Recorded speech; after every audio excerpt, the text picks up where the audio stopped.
Ақтауда жылдамдықты асырып, қауіпсіз белдігін тақпайтын жүргізушілер азаймай тұр.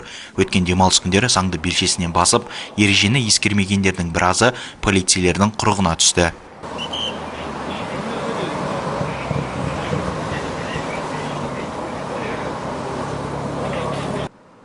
Сондай-ақ тәртіп сақшыларының айтуынша, көлігіне ксенон LED жарық шамдарын қондырған жүргізушілер көбейген. Алайда бұл шамдар заңмен тыйым салынса да, көлік иелері мұны елемейтін көрінеді. Мамандар мұндай жарық шамдар жолдың қарсы бағытында келе жатырған жүргізушілердің көздеріне шағылысып, жол қозғалысы қауіпсіздігіне кері әсерін тигізеді дейді. Сол себепті рейд барысында тыйым салынған құрылғыны пайдаланған бірнеше автокөлік тоқтатылып, жүргізушілерге әкімшілік хаттама толтырылды.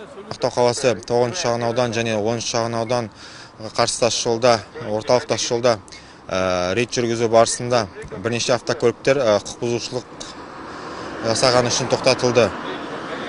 Яғни 590 баптың 5-ші тармағы, яғни LED қондырғысын қондырып, көлік құралын басқарғандар және онымен қоса қауіпсіздік белдігін тақпаған жүргізушілер 590 бабы бойынша бірнеше автокөліктер хаттамасы жасақталып, автокөліктер айыптұраққа жеткізілді.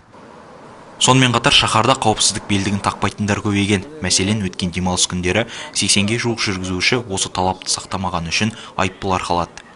Қаласында жол көлік оқиғаларының алдын алу, оның ішінде көлік құралдарын алкогольдік немесе есірткіден маса күйінде басқару, қарсы бағытқа шығу деректерін анықтау және олардың жолын кесу мақсатында Ақтау қаласы аумағында барлығы 556 әкімшілік құқық бұзушылық анықталып, арнайы айыптұраққа 17 автокөлік тұрғызылды. Соның ішінде көлік құралын маса күйінде басқару 4 дерекке, көлік құралын қайта жабдықтау 21 дерек, ұялы телефонды қолдану 30 дерек.